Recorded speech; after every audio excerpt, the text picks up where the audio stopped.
The test is in 4 parts: Part 1, Part 2, Part 3, and Part 4. Now look at Part 1. Part 1. You will hear a telephone conversation between an employee of an airline company and a customer. You have 30 seconds to look at questions 1 to 6.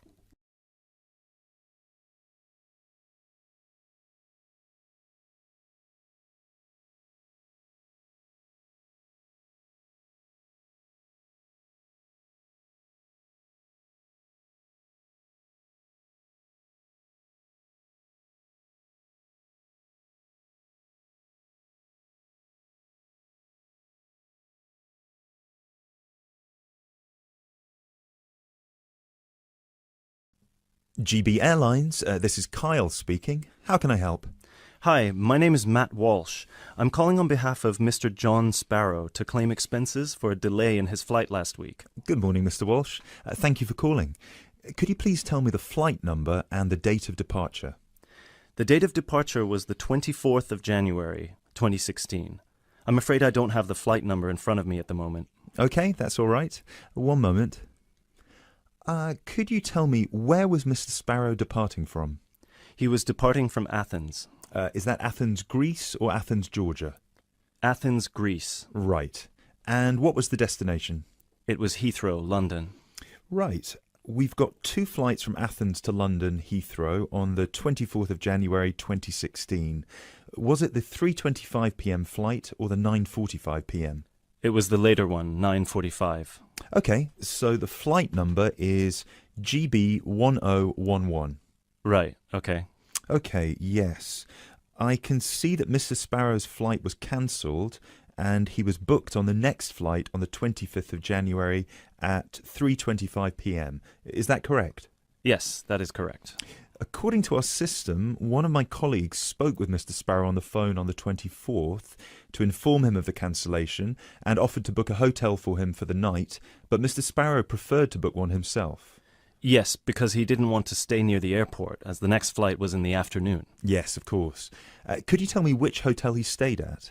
Yes, he stayed at the Hypnos Hotel. Oh, could you spell that for me? Of course. That's Hypnos.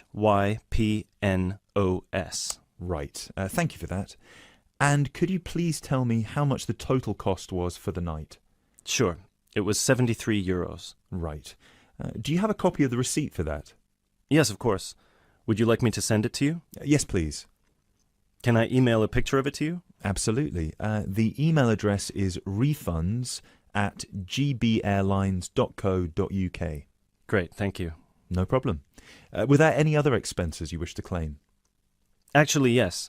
There was also the taxi ride to the airport and the taxi ride back the next day. Right. And what was the total cost? The first taxi ride was €53 and the second one was 42, so 63, 73, 83. Yeah, so the total was €95. I'll send you the receipt for those as well. Thank you. Are there any other expenses? No, I think that's it.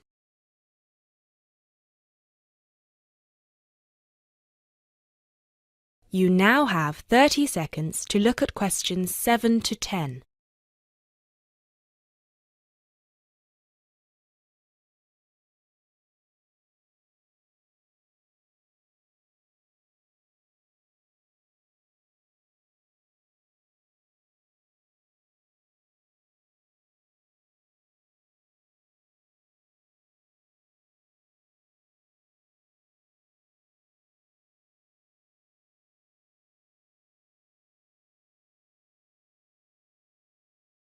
Excellent. So if you could please send us the receipts for the hotel and the taxi rides, and after we receive them it should take about 48 hours for the funds to reach Mr. Sparrow's account. Perfect. Thank you so much. My pleasure. Is there anything else I can help you with? Actually, yes. There's one more thing. Mr. Sparrow complained about the meal during the flight. He said that it was a bit bland. Right. So he asked me if it was possible to switch to a different meal option for his upcoming flight to Kiev next week. Right, of course. Just give me a minute, please. Right, I see that Mr. Sparrow had the light meal option for his flight to London, and you would like to change that. What would you like to change it to? What are the other options? We've got 12 different meal options. Would you like me to list all of them for you? Well, Mr. Sparrow has told me that he would prefer something without meat. How many of these do not contain meat? We've got 3 meal options without meat. We've got the vegetarian option, the vegan option, and the Asian vegetarian. What's the difference? There's a variety of different dishes served with each option. For example, next week the vegetarian option will be a small spinach and feta cheese pie, a bread roll, a salad, and tropical fruit.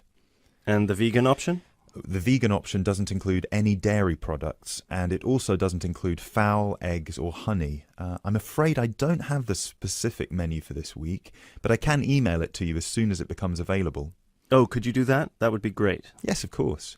I can email you a detailed description of all the meal options if you like. Yes, please. No problem. Please do not forget to call us back to change the meal option. You need to do that 48 hours before the departure time for international flights and 24 hours for domestic flights. So 48 hours for this one then? Yes, exactly. Perfect. Oh, no, I'm sorry. Transatlantic flights require 48 hours. All flights within Europe require 24 hours. So in this case, you will need to call us 24 hours in advance. I apologise for that. Okay, great. So, could I please have your email address so I can send you the menus? Certainly. It's matt.walsh@sparrowlimited.com.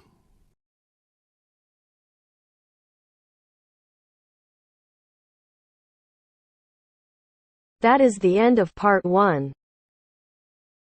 That's the end of section 2. You now have half a minute to check your answers.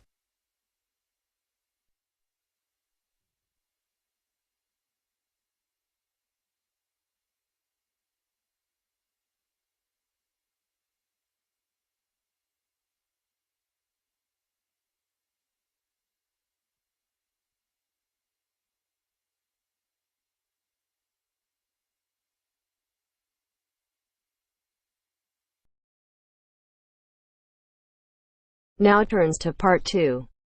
Part 2.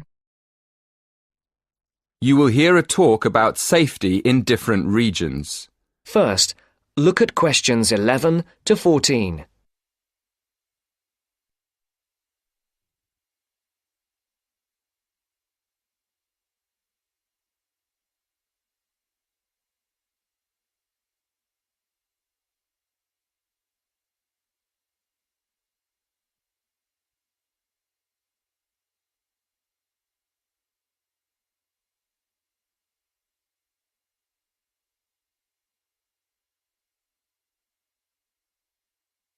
Listen carefully.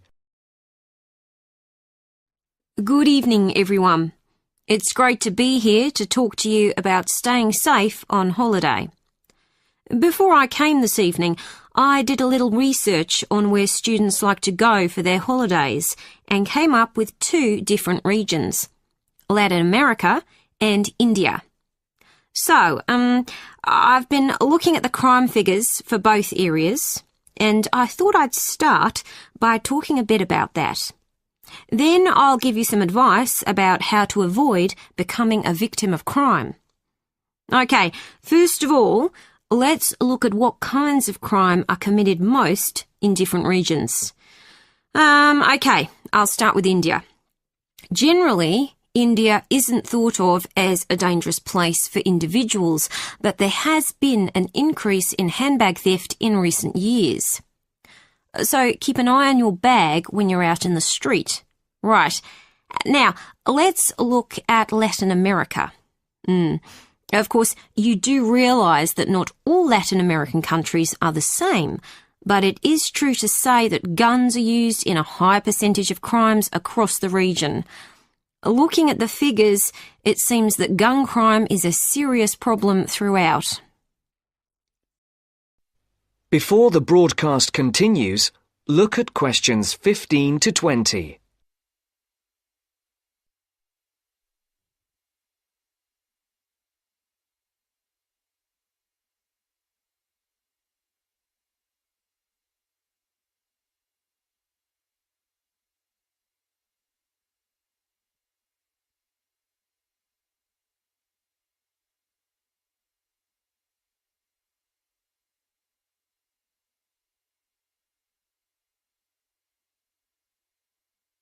You will now listen to the second part of the talk.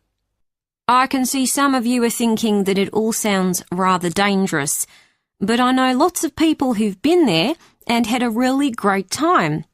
They followed advice from the authorities, like making sure they didn't wear expensive jewellery in the street. And I'd certainly advise anyone travelling to Latin America to do the same. Another thing you should be careful of is not to go to lonely places at night. But of course, that's the same anywhere. But I must say, you do have to be very careful in some parts of Latin America when you take your money out of a cash machine. Sometimes you find that thieves stand very close to people at cash machines and take their money as it comes out. Okay, so now I'll finish by talking a little bit about India.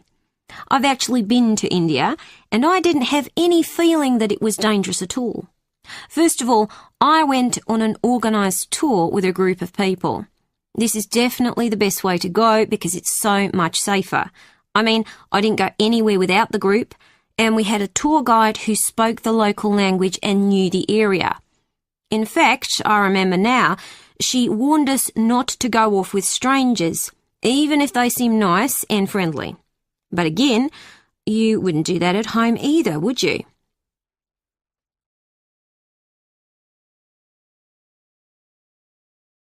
That is the end of part 2. You now have half a minute to check your answers.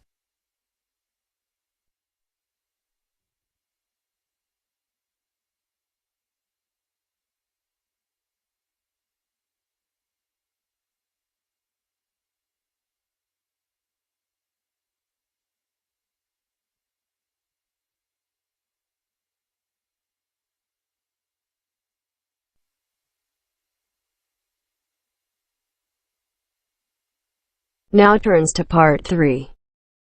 Part 3.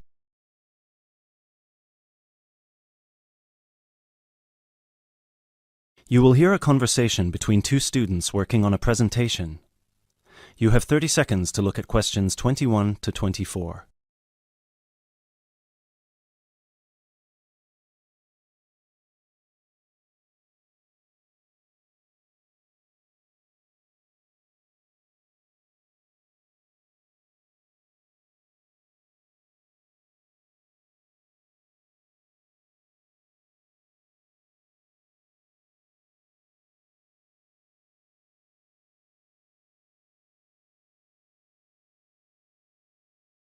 Hey Chris, thanks for coming. Are you ready to practice our presentation for tomorrow? Yeah, just give me a moment to switch on my laptop. There we go. Okay, what do you think? Wow, that actually looks really nice. Well done. So I've put the title up here in the middle, Reasons People Move Out of Their Parents' Homes. I thought we could start with the general graph outlining why people fly the nest at any age, and then we could break it down to age groups and social or ethnic backgrounds before we get into how our findings fit into what sociologists say about leaving a parent's house and what the effects of the timing and the circumstances of your decision can be. that sounds good to me. So we can start with the bar chart here. Do you think they'll be able to read the tiny letters here? No, which is why we'll have to read them out to them. Okay, so we could take turns then. I'd start with bar A, which says that the number one reason that young people leave home is to go to college or university. Exactly. And then I'd go on to the second bar, which gives the number of people who said they felt smothered by their parents' control over their lives and decided to get their own house to avoid that. Right. Then in bar C, we've got people who found a job and decided that it was a good opportunity to move away because of their new income. Yep, and then those who didn't feel exactly smothered by their parents per se, but more so because of the lack of room in their parents' house and the fact that their parents were around pretty much 90% of the time. Maybe we should move this bar so that it can be next to bar B, since they seem to be quite similar to each other. Well, actually, that's why I kept them separate. But maybe you're right. They would lead smoothly into one another. So that means that jobs will now be bar D and bar E. Bar E is about those who moved because of their partner or spouse. Right. And then at the end, we've got those who are pushed to leave by their parents and those who left because of a conflict at home. I guess at this point we should mention that, as expected, we had almost 0 people reply that they left home because of emancipation or abuse, despite the fact that our study was conducted anonymously, probably because the participants didn't feel confident enough to share such private details with us. Or maybe just because there was no one in our pool of participants with such experiences. Yeah.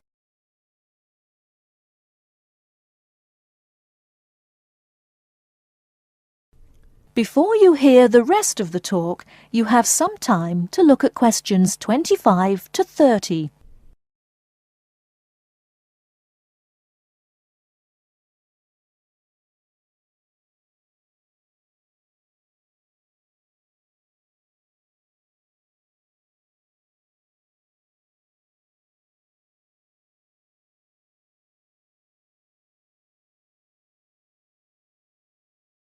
Now listen and answer questions 25 to 30.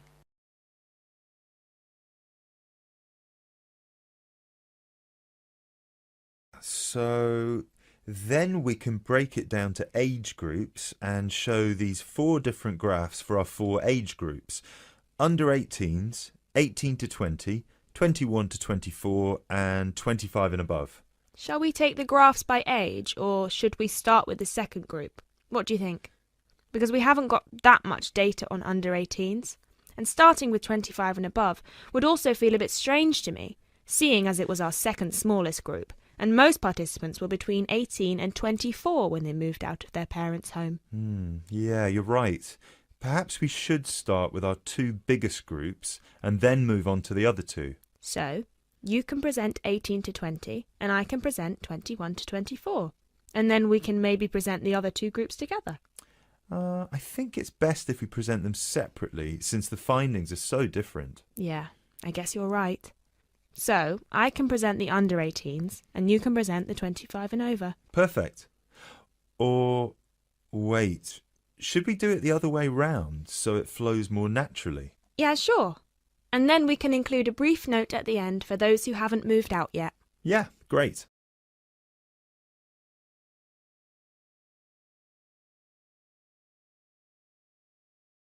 Excellent. So, then we can move on to the final chart before we get to the bibliography and explain what they said they found difficult when they moved out. Yeah, so we can say the biggest issue for everyone was finding a place to live, especially for those who didn't have a guarantor or didn't live in a student hall of residence. Yes, and that 30% of the participants also experienced some financial problems in the beginning, with bills and rent and food and everything. Right.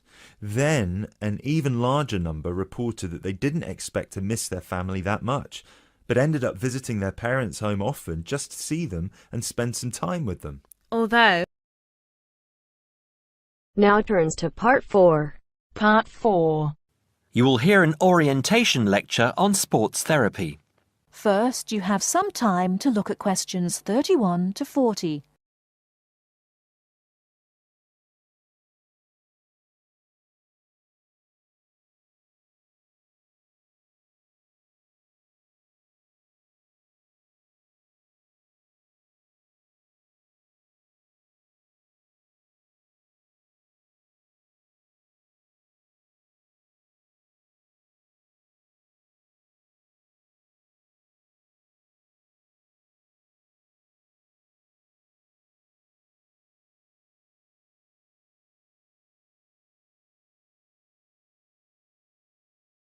Now listen carefully and answer questions 31 to 40.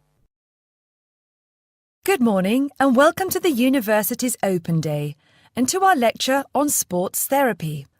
There are 2 good reasons to be here. Firstly, you will experience what a university lecture is like, so take out your notebook and pen. And secondly, you will find out about the sports therapy programme. OK. So what does a sports therapy programme involve?